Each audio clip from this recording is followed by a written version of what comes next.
Everyone, मैं हूँ प्रीति और मैं स्वागत करती हूँ आपका मेरे चैनल मोल्डिंग माइंड्स पर। आज हम बात करने वाले हैं एक खास टॉपिक पर। चाहे बात हो अपने रिश्तों को बेहतर बनाने की या नए रिश्ते जोड़ने की, वर्क प्लेस और एजुकेशन में इफेक्टिव कम्युनिकेशन के साथ बाजी मारने की, या फिर किसी इंटरव्यू में अपने बराबरी के कैंडिडेट्स को पछाड़ कर नया जॉब पाने की। जिंदगी के हर मोड़ पर जरूरत पड़ती है हमें शानदार कम्युनिकेशन स्किल्स की। कम्युनिकेशन स्किल्स हमारी पर्सनालिटी का एक बहुत ही इम्पोर्टेंट पार्ट है। अच्छी कम्युनिकेशन स्किल्स हमारी पर्सनालिटी को निखारती है।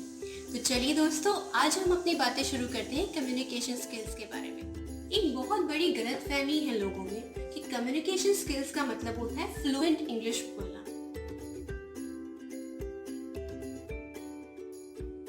कम्युनिकेशन स्किल एक कला है, एक आर्ट, और इंग्लिश सिर्फ एक लैंग्वेज है। हाँ, ये बात सही है कि अगर आपकी लैंग्वेज अच्छी होगी, अगर आपकी फ्लुएंसी होगी किसी भी लैंग्वेज में, तो वो आपको मदद करेगा अच्छी कम्युनिकेशन स्किल्स में। पर कम्युनिकेशन स्किल्स का सिर्फ अच्छी लैंग्वेज की जानकारी होना ये मतलब नहीं है। एक बहुत ही फेमस रिसर्च जो ऑक्सफोर्ड यूनिवर्सिटी में हुई थी, उसके मुताबिक जब भी हम किसी से कम्युनिकेट करते हैं, हमारा जो भी पर्सनल कम्युनिकेशन है उसको 3 भागों में डिवाइड किया गया है। फर्स्ट है हमारा सबसे ज़्यादा पार्ट जिसको इम्पोर्टेंस दी गई है, वो है आपका बॉडी लैंग्वेज।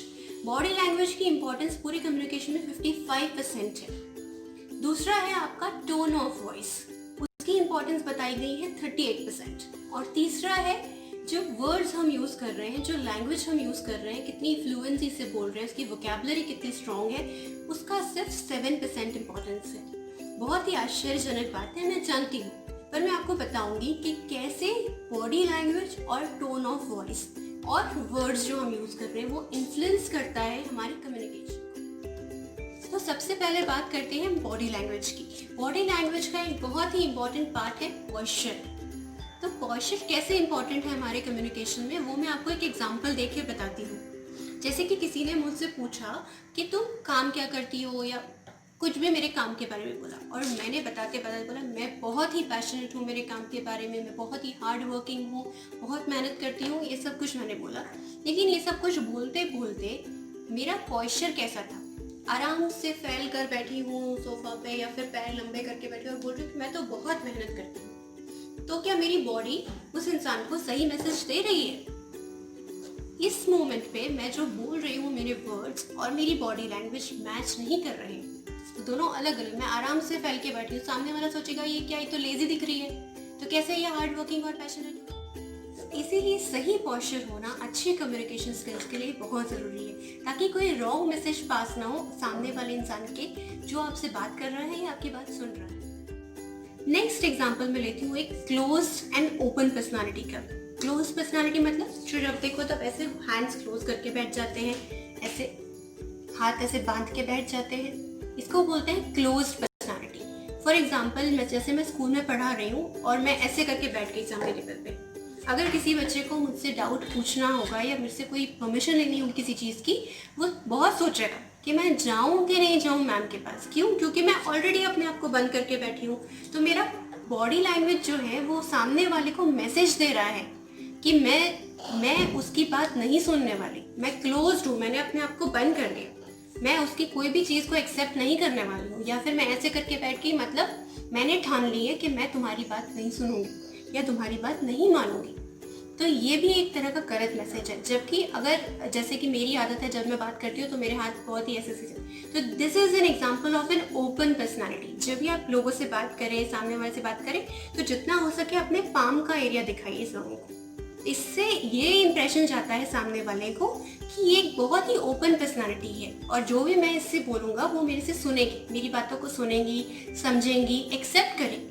तो ये एक एग्जाम्पल हो गया, ये सब पाम्स दिखा के ऐसे ऐसे बात करना, ये एग्जाम्पल हो गया ओपन पर्सनालिटी का। और ये एग्जाम्पल हो गया क्लोज्ड पर्सनालिटी का। तो चॉइस आपकी है कि आप कौन सी चूज करना चाहते हैं। अब बात करते हैं फेशियल एक्सप्रेशंस के बारे में। समझ लीजिए एग्जाम्पल के लिए हो सकता है हम फैमिली गैदरिंग में बैठे हैं, या फिर मैं एक ऑफिशियल प्रोफेशनल मीटिंग में बैठी हूँ। ठीक है, जब मेरी बारी आई बोलने की तो मैंने बड़ा अच्छे से बोला, सबने सुना, सबने तालियां बजाई, सब कुछ हो गया। अब मैं बैठ गई, अब किसी और की बारी है, जब सामने कोई और बोल रहा है तब मुझे इंटरेस्ट नहीं है उसकी बातें, या फिर अगर मुझे इंटरेस्ट है भी मान लीजिए, पर मेरी बॉडी लैंग्वेज कुछ ऐसे मैसेजेस दे रही है जैसे कि मैं अपना मोबाइल लेके कुछ कर रही हूँ, I am fidgeting with my phone, इधर उधर देख रही हूँ, सामने जो बोल रहा है उसके सामने नहीं देख रही हूँ, इधर उधर देखना, या फिर ऐसे मुंह बना के बैठ जाना, नींद आना, ये सब चीज़ें जो सामने वाले को डिस्ट्रैक्ट करती हैं, उसे ऐसा लगेगा कि मैं उसकी बातें सुनने में इंटरेस्टेड ही नहीं हूँ। तो अगली बार जब मैं कुछ बोलूँगी, सामने वाला इंसान भी मेरी बातों में इंटरेस्ट नहीं लेगा, क्योंकि उनके दिमाग में एक आइडिया आ गया कि मेरी पर्सनैलिटी ऐसी ही है, मैं तो ऐसी ही हूँ कि मैं दूसरों की बातों को इम्पोर्टेंस नहीं देती हूँ, सिर्फ जब मैं खुद बोलती हूँ तभी मैं इंटरेस्टेड होती हूँ। तो इस तरह से आपकी एक्सप्रेशंस और हाव भाव का खूब ध्यान दीजिए जब आप एक ग्रुप में बैठे हुए हैं या फिर आप किसी से बात कर रहे हैं। दूसरा एक एग्जांपल लूँगी मैं जेस्चर्स का।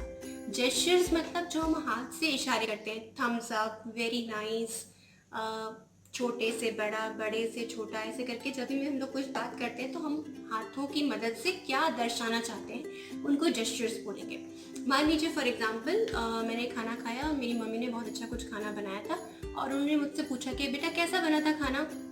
मैंने ऐसे बिना कुछ एक्सप्रेशन दिए बोली हाँ अच्छा था। मेरे मन में ऐसा कुछ नहीं है, मुझे खाना अच्छा लगा, पर अगर इसकी जगह सिंपली अच्छा था बोलने की जगह मैं बोलूँ बहुत अच्छा था, बहुत मज़ा आया मम्मी, तो इसका कम्प्लीटली अलग ही इफेक्ट आता है। तो मेरी मम्मी के भी फेस पे एकदम बड़ी सी मुस्कान हो जाएगी कि अरे वाह मेरे बच्चे को बहुत अच्छा लगा खाना। तो जब भी आप बात कर रहे हैं किसी से, ट्राई करिए कि जेस्चर्स को भी इंक्लूड करें और जेस्चर्स हमेशा पॉजिटिव रखें। नेक्स्ट इंपॉर्टेंट पार्ट हमारे कम्युनिकेशन स्किल्स का है हमारी टोन ऑफ आवर वॉइस। ठीक है, तो इसका एग्जांपल मैं आपको देती हूँ। एक बहुत ही इंटरेस्टिंग एग्जांपल है, जैसे मैं क्लास में गई और मुझे कोई नया चैप्टर शुरू करना है, तो मैं बोलूँ good morning students, today we will start with a new chapter, the name of the chapter is our solar system, ऐसे ही कुछ मैं बोलूँगी। ठीक है, तो क्या आपको इंटरेस्टिंग लगेगा? बच्चे ज़रा भी इंटरेस्टेड नहीं होंगे सुनने में। पर अगर इसकी जगह मैं ऐसे शुरू करूँ, good morning class, how are you all, today we are going to start with a new chapter. Yes, so the new chapter is about our solar system. तो शायद अगर मैं ऐसे enthusiasm और अपने पिच को चेंज करते हुए बात करूँगी तो बच्चे अच्छे से सुनेंगे, enthusiastically पार्टिसिपेट करेंगे क्लास में।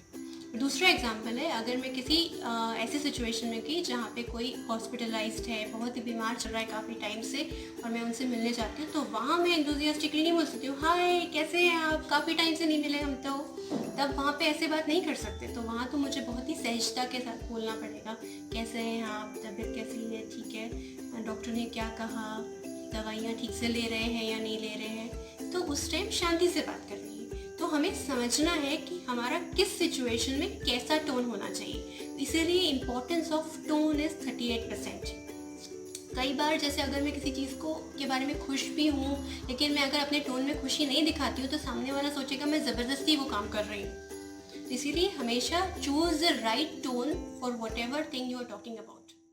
Now the third part of our communication skills is the use of words. सिर्फ 7% इम्पोर्टेंस दिया गया है इसको, but still it is important. तो वर्ड्स के अंदर क्या आएगा, आपकी पर्टिकुलर लैंग्वेज में प्रोफिशिएंसी, कितना अच्छा आप उस लैंग्वेज को जानते हैं, लिखने में, बोलने में, दोनों में।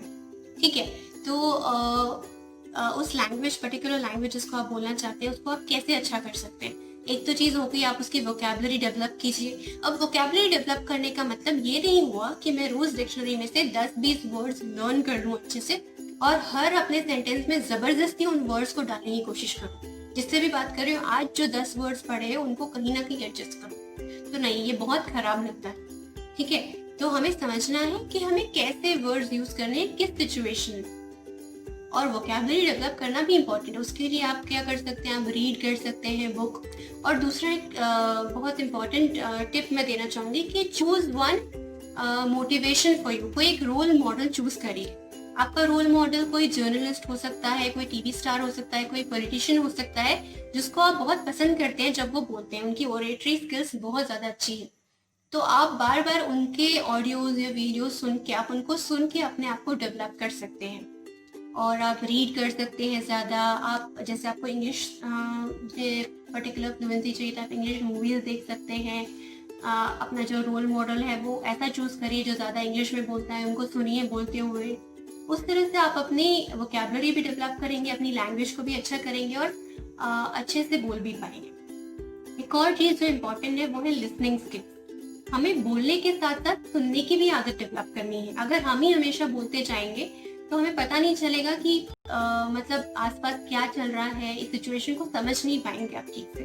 तो ये भी बहुत इंपॉर्टेंट टिप है कि आप सुनने की आदत डालिए कि जो भी जिसके भी साथ आप कम्युनिकेशन कर रहे हैं वो किस बारे में बात कर रहे हैं, माहौल क्या है, उस हिसाब से सोच के समझ के फिर सही वर्ड्स के साथ अपनी बातें कहिए, तो हमेशा सामने वाले को आपकी बातें अच्छी लगेगी। और एक और चीज जो मैं बोलना चाहती हूँ कि हमेशा ट्राई करिए कि जो भी आप कम्युनिकेशन में है उसे पॉजिटिव रखिए। ठीक है, हो सकता है आप चिट चैट कर रहे हैं तो किसी की दोस्त के साथ किसी और की बुराइयां कर दी, ये कर दी, आपको लगता है तो मेरा दोस्त ही है, पर इन अ लॉन्ग रन आप उस इंसान के दिमाग में इंप्रेशन डाल रहे हैं कि आप एक नेगेटिव पर्सन है, क्योंकि आप तो हमेशा सबकी बुराइयां ही करते रहते हैं। तो हमेशा कोशिश करिए कि जो भी बातें आप दूसरों के साथ करें, हमेशा किसी भी चीज का पॉजिटिव आउटलुक देखिए और पॉजिटिव बातें करिए, और हमेशा keep a nice smile on your face, because हमेशा एक स्माइल के साथ most of the problem solve हो जाती है। और सामने वाले को हमेशा एक स्माइलिंग फेस देखना बहुत अच्छा लगता है, चाहे वो कोई भी हो, चाहे वो इंसान आपसे बड़ा हो, छोटा हो, आपसे गुस्से में है या कोई भी मूड में है, आपके फेस पे अगर एक अच्छी सी स्माइल होगी तो वो किसी को भी पिघला सकती है। ठीक है, और एक और बात मैं कहना चाहूंगी, जिस किसी को भी आप मिले देखें, हमेशा सबको खुशी के साथ ग्रीट करिए। हर किसी को एक ऐसा फेस अच्छा लगता है जो हमेशा स्माइल करता है और ग्रीट करता है। इससे आपका दिन भी अच्छा जाएगा और सामने वाले का दिन भी अच्छा जाएगा। तो आई थिंक आज मैंने आपको बहुत सारी बातें बता दी है अच्छी कम्युनिकेशन स्किल्स के लिए। सो ट्राई करिए इन सब बातों को इन्वॉल्व करने की अपने डेली रूटीन में, and then see the changes around you. आपने मेरा चैनल सब्सक्राइब किया क्या? अगर नहीं किया तो कर दीजिए प्लीज़। सो मिलूंगी मैं आपको नेक्स्ट वीडियो में कुछ और सॉफ्ट स्किल्स के साथ, और बात करेंगे कुछ इंटरेस्टिंग चीज़ों के बारे में। तो टिल देन थैंक यू, नमस्ते, मिलती हूँ आपको नेक्स्ट वीडियो में।